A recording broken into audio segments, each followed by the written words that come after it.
최고의 남자다, 최고 멋있는 사람이다 라고 말한대요. 즉 들러리를 얘기할 때 베스트맨 준비됐어? 오늘 베스트맨은 누구야? 즉 결혼식을 하는 신랑 신부에서 가장 가까이서 신랑이 믿을 만한, 신부가 믿을 만한 최고 멋진 사람이 결혼식의 모든 절차를 만들 때까지 무슨 맨으로서? 최고의 멋진 사람으로서 신랑을 서포트하는가. 그래서 서양에서는 에이 들러리만 서다 왔냐라고 하는 우리의 문화와 달리 야, 너 정말 오늘 대단한 일 했다, 멋진 일 했다라고 매우 존중히 여기는 그 위가 바로 들러리, 베스트맨이라고 합니다. 그렇습니다, 여러분. 들러리라고 하는 것은 주인공을 가장 가까이서 돕고 그 주인공을 빛나게 하는 가장 중요한 보조자이며 가장 중요한 조력자인 줄로 믿습니다. 이 시간 함께한 여러분, 여러분들은 이 땅에 살면서 여러 일의 주인공도 되셔야 되겠지만 주인공 못지않게 조력자, 협력자, 들러리도 되시기를 예수님 이름으로 부탁합니다. 여러분, 인생을 살면서 매일같이 주인공만 되고 또 모두 다 주인공만 되려고 한다면은 그 주인공을 아름답게 빛나게 하는 조력자, 협력자, 조연자, 그 많은 사람은 누가 하겠냐 그 말입니다. 여러분이나 저가 한 번 주인공을 했으면 몇 번은? 한 10번은 또 뭐 해야 되겠습니까? 들러리가 돼야지요.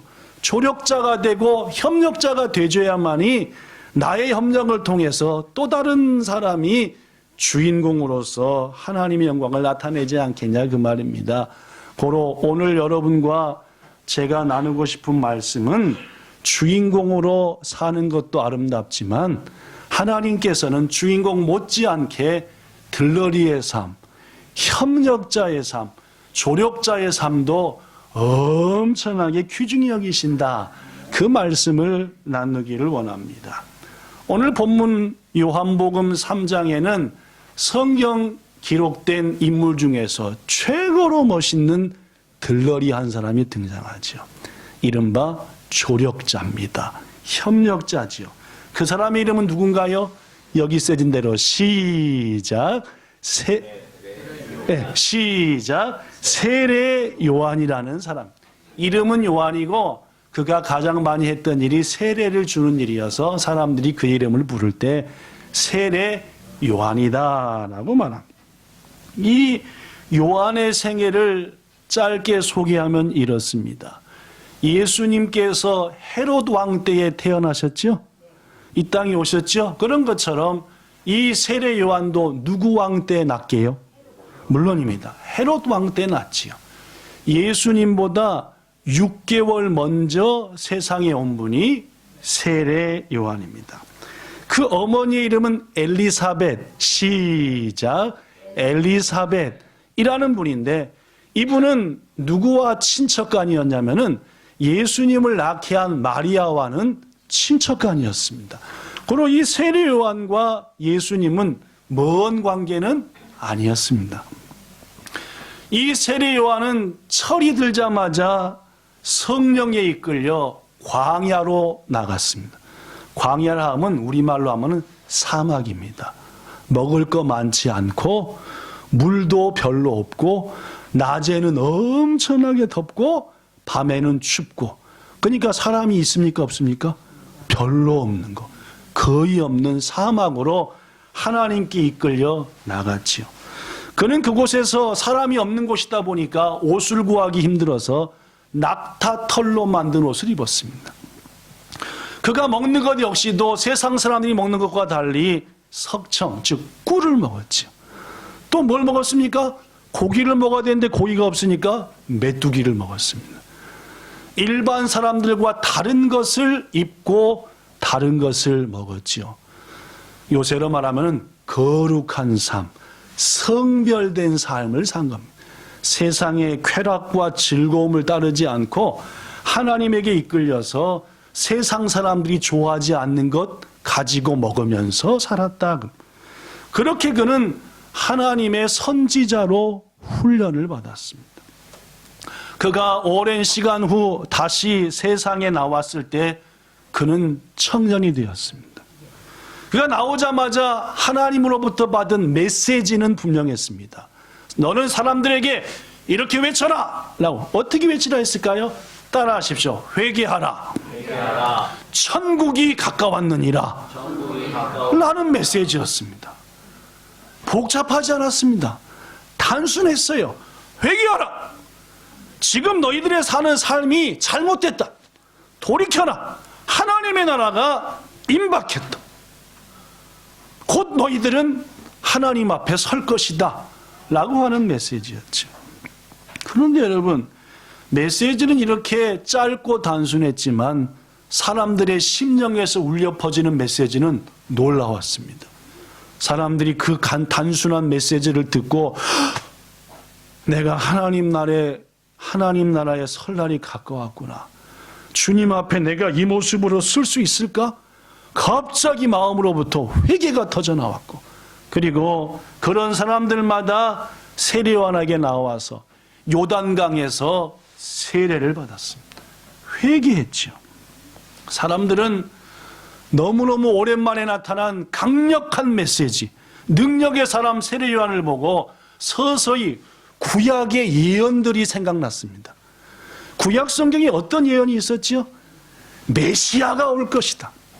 너희들을 압제와 고난과 고통에서 건져줄 분이 오실 것이다. 그런데 사람들이 보니까 아무리 봐도 이 세례요한이 누군 것 같아요? 메시아인 것 같아요. 자꾸 물어봅니다. 당신이 메시아입니까? 우리를 구원해 줄 분입니까?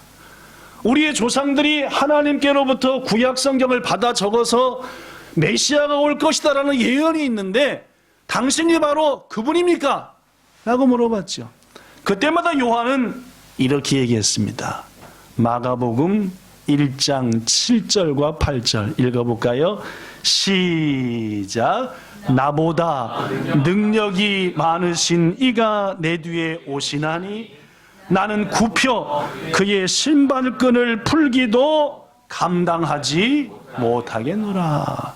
나보다도 엄청난 능력을 가지신 분이 오실 텐데 나는 그분의 신발끈 만드는 것도, 그분의 신발끈을 묶어주는 것도 못할 정도로 그분에 비하면 아무것도 아닙니다. 나는 주인공이 아니라 뭐라고요? 나는 들러리입니다. 그분을 위해서 나는 오로지 준비하는 자일 뿐입니다 라고 말했죠. 그가 그렇게 예수 그리스도, 즉 주인공을 증거하고 있을 때에 드디어 예수님께서 나타나셨습니다. 어디로 오셨습니까? 세례요한이 세례를 베푸는 요단강으로 오셨죠. 그때 세례요한은 성령의 인도 속에서 직감적으로 그분이 바로 그분임을 느꼈습니다. 그래서 요한복음 1장 29절부터 31절에 모인 많은 사람들한테 드디어 그분을 증거합니다. 왜냐하면 자기는 그분의 뭐니까? 들러리니까. 그분을 높여야 되고 그분을 빈다게 해야 될 분이니까. 어떻게 말했을까요? 본문 29절 읽어봅시다. 요한복음 1장 29절 시작. 보라, 세상 죄를 지고 가는 하나님의 어린 양이로다. 저분이 오셔서 너희들의 모든 죄를 지고 가실 것이고 너희를 사망에서 구원하리라. 그런 말입니다. 이어서 말하기를 30절 시작. 내가 전에 말하기를 내 뒤에 오는 사람이 있는데 나보다 앞선 것은 그가 나보다 먼저 계심이라 한 것이 바로 이 사람을 가리킴이라 라고만. 그렇습니다. 여러분.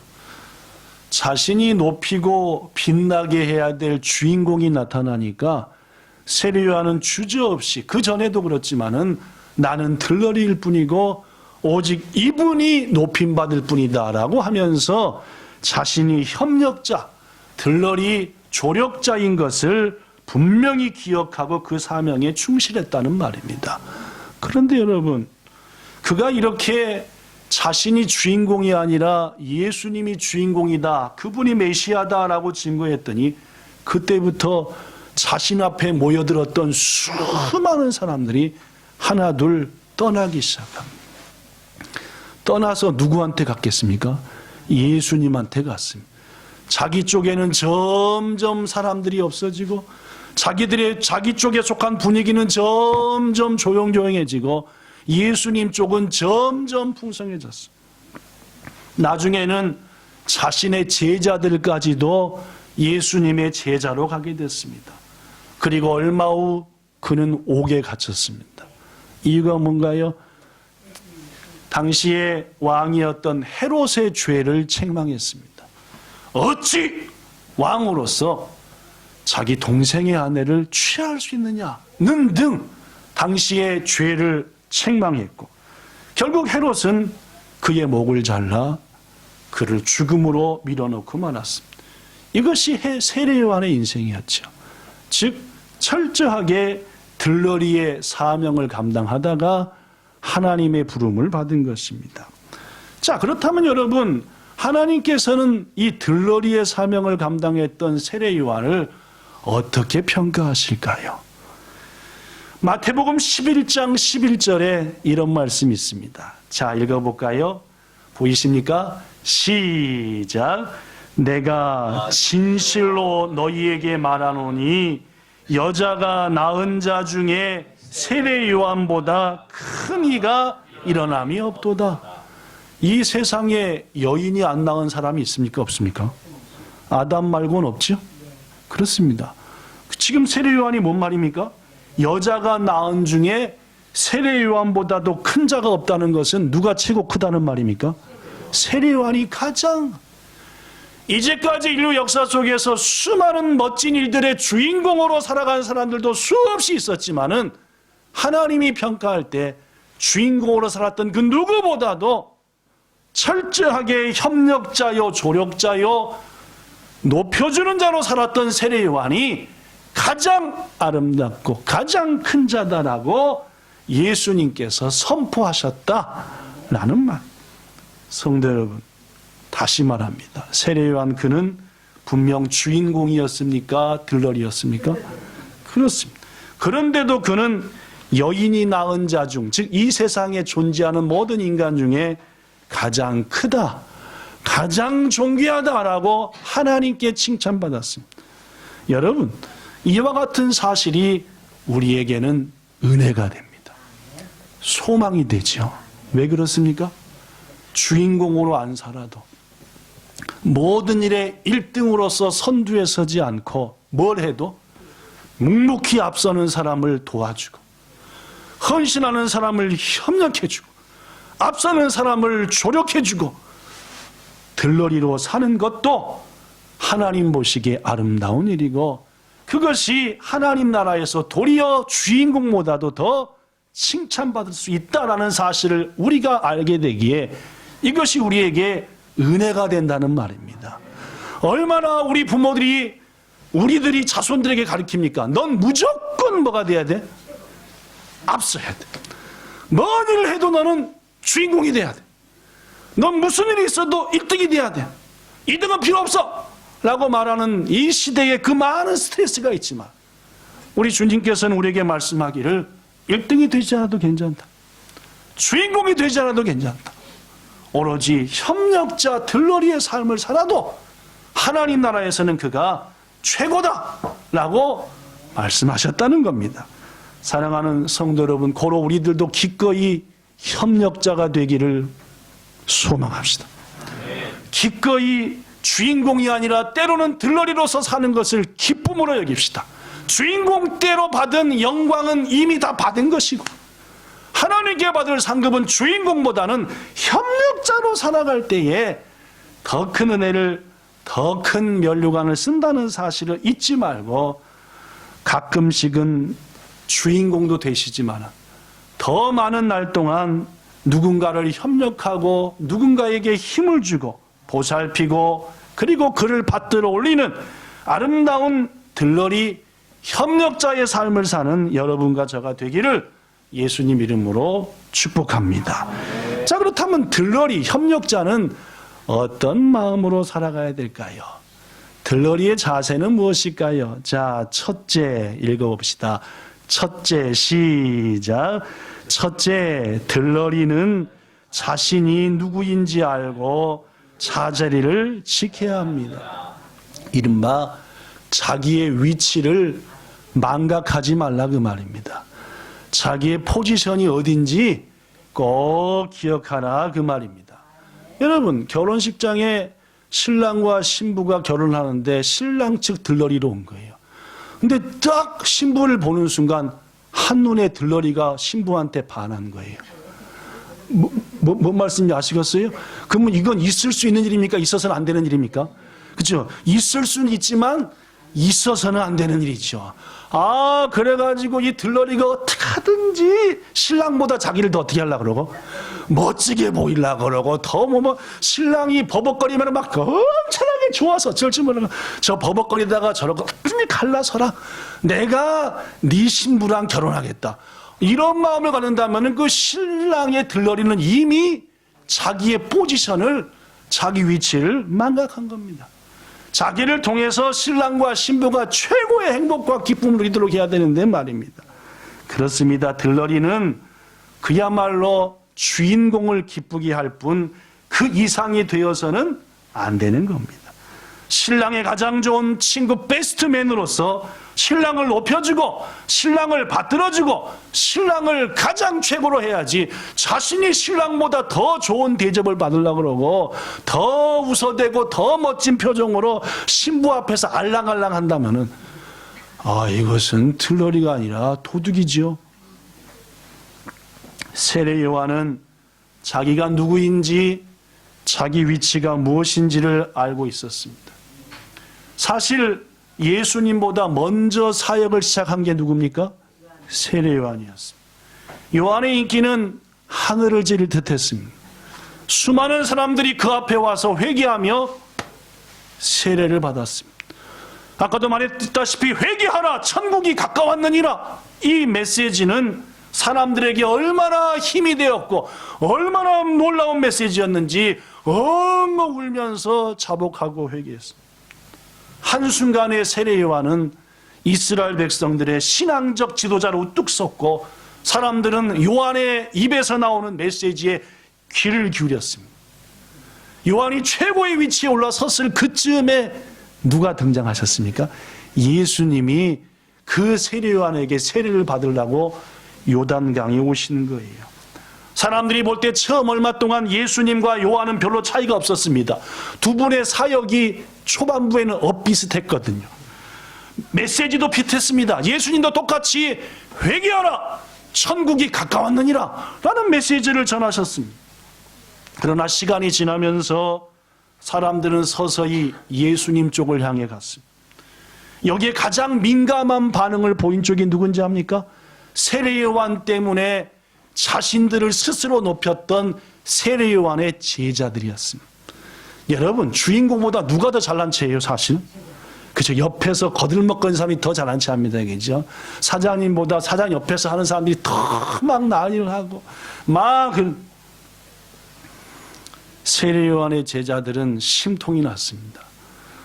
불과 어제까지만 해도 세례 요한이 모든 사람에게 칭송을 받고 높임 받으니까 줄 서 세례를 받으려도 줄 서야지 하고 막 온갖 모개했는데 이제 그 사람들이 전부 다 누구한테 가버립니까? 예수님한테 가버립니다. 뿔딱지가 잔뜩 나가지고 세례 요한한테 찾아왔습니다. 이렇게 말했죠. 본문 26절 읽어볼까요? 시작. 라삐요, 선생님과 함께 요단강의 저편에 있던 우리말로 이라고 번역되는데 이 말이 좀 맞습니다. 야쯔 그 말입니다. 일본말로 야쯔가 뭔지 알죠? 그죠? 그놈 그런 뜻입니다. 그죠? 그거 지금 예수님에 대해서 표현하는 표현 자체가 야쯔 이라고 하는 것은 지금 상당히 뭐가 났다는 말입니까? 뿔딱지가 났다는 말이죠. 화가 났다는 말입니다. 이어서 말하기를 곧 선생님이 증언하시던 야쯔가 세례를 베풀매 사람들이 다 누구한테 갑니까? 그에게 가더이다. 이제 우리 망했습니다. 다 절로 갑니다. 사람들이 왜 그릇된 경쟁의식과 피해망상에 빠집니까? 그렇지요. 새로운 사람이 나타나서 자기 자리를 빼앗을까 봐, 자기 위치를 떨어뜨려 버릴까 봐, 그때 사람들은 피해망상과 경쟁의식에 빠지죠. 처음에는 얌전히 경쟁하다가 나중에는 파괴적인 경쟁을 해죠. 니 죽고 뭐 하자? 나 죽자로 가는 거예요. 아, 이게 이상합니다. 지금 세례요한의 제자들의 마음이 어쩌면 그랬을 것입니다. 이런 상황에 세례요한이 기름을 부으면 되겠습니까? 안 되겠습니까? 나도 사실 좀 서운하다. 아, 이래버렸으면은 세례요한은 멋진 베스트맨 들러리가 될 수 없는 겁니다. 이때 세례요한이 뭐라고 말했습니까? 본문 27절 시작. 요한이 대답하여 이르되 만일 하늘에서 주신 바 아니면 사람이 아무것도 받을 수 없느니라. 내게 왜 많은 사람이 몰려왔는지 아느냐? 하나님께서 보내신 것이다. 그들을 회개하여 세례를 베풀라고. 이제 내일은 주인공이 오셨으니까 끝났다. 저기에 간 저 모든 사람들 하나님께서 저분께 보낸 것이다 라는 겁니다. 이러한 마음 가지는 여러분같이 저가 돼야 할 줄로 믿습니다. 더구나 세례요한은 제자들에게 자신의 위치를 분명히 말합니다. 본문 28절 내가 말한 바 나는 그리스도가 아니라고 하지 않았느냐. 그 앞에서 보내심을 받아서 그분이 올 것을 준비하는 자라고 말하지 않았느냐. 이제 너희는 분명히 봤으니 나는 준비자요 저분이 주인공임을 가서 전해라. 뭐라고 전하라? 세례요한은 저분을 위해서 존재했던 자고 저분이 주인공이다 라고 가서 외쳐라 라고 말해요. 뿔딱지가 나가지고 다 저야찌한테 갑니다 했던 세례요한의 제자들에게 나는 그리스도가 아니다. 하나님께서 저분을 위해서 나를 미리 보내신 것이다. 이제부터 너희들은 가서 세례요한이 아니라 예수 그리스도를 증거해라 라고 말. 여러분, 이 얼마나 놀랍고 얼마나 아름다운 모습입니까? 들러리 협력자는 그것을 통해서 자신이 밟고 올라서는 것이 아니라 어찌하든지 자신을 통해서 주인공이, 믿음의 형제가, 내 남편과 아내가, 우리 본향의 성도가 높아지기를 바라는 것, 이게 우리들이 해야 될 일이다 라는 말이에요. 사실 요한은 마음을 조금만 잘못 먹으면은 자신을 메시아로 착각했을 수도 있습니다. 실제로 메시아냐 떠보는 사람들도 있었고 그를 메시아로 믿고자 하는 자들도 많이 있었습니다. 경력만 따져봐도 예수님보다 세례요한 쪽이 훨씬 괜찮습니다. 예수님은 30살이 될 때까지 대패질하고 톱질하면서 먼지밭에서 일했습니다. 그러나 예수님은 세례요한은 어떻게 했습니까? 애초부터 사막에 나가서 남들과 다른, 누가 보더라도 어느 쪽이 더 선지자 같습니까? 대패질하다가 어느 날 아침에 갑자기 전하는 사람이 낚았어요. 저 사막 가가지고 남들 먹는 거 남들 하는 거 다 안 하다가 딱 선지자, 누가 더 멋있어 보이겠어요? 당연히 세례요한입니다. 상황이 이쯤 되니까 무엇보다 위기의식을 느낀 것은 요한이었습니다. 내가 높아지면 안 되고 예수님이 높아져야 되는데, 바로 그는 예수님을 더 강력히 증거했고 사탄이 어떤 누구도 자신을 흔들어서 네가 더偉이잖아, 네가 더 잘났다잖아, 난 눌러버리고 네가 올라서 라고 하는 말에 한 발짝도 움직이지 않고 자신의 위치를 끝까지 지킨 자, 그가 온전한 조력자요, 온전한 협력자요, 들러리요, 그런 자를 향해서 우리 주님은 베스트맨이라고 얘기하는 줄로 믿습니다. 성도 여러분, 우리 모두 예수님의 들러리로 삽시다. 여러분, 함께한 본향 지체들의 들러리가 되기를 주저하지 맙시다. 여러분의 남편의 아내, 직장의 선배의 동역자들의 들러리가 되는 것을 괴로워하지 맙시다. 저놈을 밟고 올라서야 내가 승진을 하는데, 이 마음은 사단이 준 마음이에요. 그저 우리는 섬길 뿐입니다. 높이시는 것은 주님이 하시는 일입니다.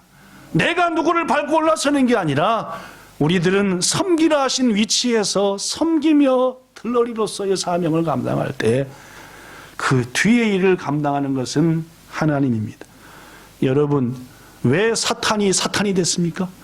왜 하나님을 찬양하던 루시퍼가 사탄이 되어버렸냐 그 말입니다. 그것은 바로 자신이 하나님이 받을 영광을 내가 하나님을 받고 올라서서 높아져야 되겠다 라고 했기 때문에 사탄인 겁니다. 여러분과 저가 협력자의 삶을 포기하고 나보다 앞선 자를 눌러버리려고 한다면 어쩌면 우리는 사단이 서는 자리에 서고 말 수도 있음을 아시고 부디 오늘 세례요한처럼 섬기는 자의 삶을 잘 순종하여 사시는 우리 모두 되기를 예수님 이름으로 축복합니다. 두 번째, 들러리는 신랑을 보며 진정으로 기뻐해야 합니다. 본문 29절에 보니까 제자들에게 세례요한은 말하기를 신부를 취하는 자는 누구지만은 신랑이지만 그 신부를 취하는 신랑의 음성을 듣는 친구가 더 기뻐하나니 나는 그 기쁨이 충만하다 라고 말했습니다. 모든 결혼식과 뭘 준비한 다음에 드디어 신랑이 와가지고 신부와 딱 손을 잡고 여보 우리가 부부가 됐어야 할 때 그 음성을 듣고 눈물이 물컥 나더라 그 말입니다. 누구한테서? 모든 들러리를 했던 신랑 친구에게서 말입니다. 이게 아름다움이죠. 아까 말한 것처럼 네 어떻게든지 내가 없애버리고 내가 그 자리를 차지하겠다. 이게 아니다. 세례요한은 예수님에게 사람들이 몰려갈 때 너무너무 기뻤습니다. 내가 일을 잘했구나. 세례요한은 예수님이 사람들로부터 높임을 받을 때 너무너무 감사했습니다. 난 들러리고 드디어 저분이 높임 받는구나. 우리들은 안 그러잖아요, 그죠? 교회에서 내가 대접받아야 되잖아. 내가 권사고, 내가 목사고, 내가 안수집사고 장로인데 왜 날 안 높여주고 딴 사람 이거잖아요, 그죠? 그러나 우리 주님께서 우리에게 기대하시는 바는 너를 통해 누구를 높이라 그 말입니다. 너를 통해 누군가 높아질 때 기뻐하는 거예요. 너무너무 감사하고 너무너무 좋은 거예요. 이것이 신랑 친구 들러리 베스트맨이 가져야 될 가장 중요한 마음이다 그 말입니다. 예를 들어 말입니다. 오늘 히카리 선교단의 리더자이신 집사님이 찬양 인도를 잘했어요. 너무너무 은혜스럽게 했어요. 그러면 오늘 너무너무 은혜스럽게 우리 리더자가 인도하는구나 하면서 반주자가 또 옆에 있는 악기 담당자들이 또 함께한 이 찬양을 담당하는 싱어들이 너무너무 감사하구나. 하나님께 쓰신 해야 되는데 저렇게 인도하니까 내가 다시는 리더에 못 쓰겠구나. 어떻게 해가지고 목이 팍 쉬어버리는지 해서 내가 이런 마음이면 되겠냐 그 말. 나를 통해서 할렐루야 찬양 내가 높임받고 나를 통해서 어떤 지체가 높임받고 나의 섬김을 통해서 히카리 선교단이 높임받고 이것이 섬기는 자의 마음이어야 한다 그 말입니다. 귀중하신 여러분, 부디 여러분이 섬기는 교회에서 직장에서 가정에서 일터에서의 모든 사람이 잘 되므로 정말 잘 됐어. 그분이 승진하셨다니 너무너무 잘 된 거야. 내가 그래도 그분 승진하고 날아갈 때 어느 정도라도 내가 보탬이 됐을 거야. 그걸로 감사하지. 이런 마음이 그리스도인의 마음이다 그 말이에요. 마지막 세 번째로 시작. 셋째, 들러리는 안 나왔나? 시작. 들러리는 신랑은 흥하고 자기는 쇠도 좋다는 마음을 가져야 합니다. 오늘 본문에서 최고의 들러리인 세례요한은 이렇게 말합니다. 본문 30절 시작. 그는 흥하여야 하겠고 나는 쇠하여야 하리라. 그렇습니다. 예수님은 더 높아져야 되고 나는 더 낮아져야 한다는 말입니다. 나의 삶의 모든 것을 통해서 예수님이 높아지면 난 그것으로 좋다 라면서 이렇듯 최고의 들러리는 자신을 통해서 주인공만 높아지면 되는 것. 그것이야말로 베스트맨이라는 칭호를 받을 수 있는 자격이다 그 말이에요. 여러분, 우리는 예수님의 베스트맨으로 살아갑시다.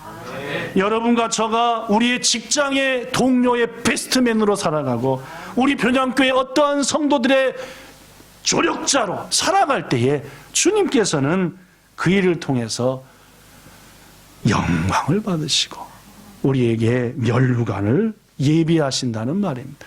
교회 내에는 두 가지 사람이 있습니다. 하나는 예수님을 빌려 혹은 성도들을 빌려 자기를 높이는 사람입니다. 이런 분들은 예수님 이름으로 복도 받고 예수의 이름과 성도들을 통해서 자신의 소원 성취해서 그렇게 사는 게 목적입니다. 그러나 교회 내에는 또 다른 신앙이 있습니다. 그것은 세례요한처럼 예수님을 위해 혹은 지체들을 위해서 자신이 쇠하여지기를 소원하는 사람들입니다. 여러분과 저는 어느 쪽입니까? 나를 통해서 누군가를 높이는 쪽입니까? 그를 통해서 내가 높아지겠다는 것입니다. 말씀 마칩니다. 세상 사람들은 가장 경쟁력 있는 삶이 무엇인가를 놓고 고민합니다. 이 치열한 세상에서 내가 어떻게 더 높아질까? 어떻게 더 성공할까? 이런 거 생각합니다. 귀하신 여러분, 우리들의 삶에 있어서 가장 경쟁력 있는 삶은 무엇이라고 믿습니까? 그것은 바로 세례 요한의 고백에 있습니다. 그는 흥하여야 하겠고 나는 쇠하여야 하리라. 나를 통해 주위 사람을, 주님을 그저 높이시고 난 낮아지십시오. 왜 그러냐? 이것이야말로 그리스도인들의 최고의 경쟁력이기 때문입니다. 예수님이 말씀했거든요. 누구든지 자기를 높이는 자는 뭐하고? 낮아지고. 자기를 낮춰야 뭐하리라? 높아지리라. 이게 예수님의 법입니다. 세상의 법은 다 밟고 짓눌러서 내가 이쯤의 주인공이 돼야 돼. 그러나 하나님의 나라의 법은 나는 철저히 낮아지고 섬기고 그를 높여야 돼. 그럴 때 주님이 우리를 높이는 겁니다. 스스로 높아지려 하지 마시고 하나님께서 높으시는 은혜를 체험하시기를 예수님 이름으로 축복합니다. 가을이 깊어가고 새로운 한 해가 다가오고 있습니다. 세례 요한처럼 멋진 협력자로 살아봅시다. 협력자는 자기 위치를 알고 끝까지 자기 자리를 지키는 자입니다. 협력자는 주인공의 기쁨이 곧 자신의 기쁨입니다. 협력자는 그 주인공을 위해서 한없이 낮아지고 또 낮아지는 겁니다. 우리가 이렇게 협력자의 삶, 이렇게 베스트맨의 삶을 살아갈 때 하나님께서는 세례 요한에게 축복하신 것처럼 여인 앉아 중에서 최고다라는 그 말씀을 우리에게 말씀할 것이고 우리에게도 이 땅과 하늘나라에 면류관이 넘칠 줄 믿습니다. 그 은혜를 꼭 누리는 우리 모두 되기를 예수님 이름으로 축원합니다. 하나님 감사드립니다. 서로 주인공만 되려 하는 이 세상에서 우리에게 들러리의 마음이 필요합니다. 우리는 그동안 내가 주인공이 되려만 애썼고 남들을 제치고 내가 높아지려고만 힘썼던 것들이 많습니다. 교회에서도 그랬고 세상에서도 그랬습니다. 좀처럼 주님의 들러리, 동역자들의 들러리로 서기를 꺼려 했던지도 모르겠습니다. 하지만 이제부터 주의 들러리가 되고 그래서 주님 때문에 기뻐하고 주님 때문에 낮아지게 되기를 원합니다. 또한 함께한 본향의 동역자들에게 참 들러리가 되어 그들을 섬기고 그들을 어찌하든지 돕고 그들을 아름답게 하여 오로지 나는 그들을 높이고 아름답게 하는 참 들러리가 되기를 소망합니다. 그리할 때에 비로소 우리 주위에 하나님의 나라는 확장되고 그리할 때에 하나님의 교회는 든든히 서고 우리의 가정도 직장도 일터도 우리를 통해 아름다워질 것을 믿습니다. 그리하여 누구든지 자기를 높이는 자는 낮아지고 낮추는 자가 높아지겠다는 예수님의 말씀이 우리 속에 나타나는 체험과 복을 주시옵소서. 예수님 이름으로 기도드리옵나이다. 아멘.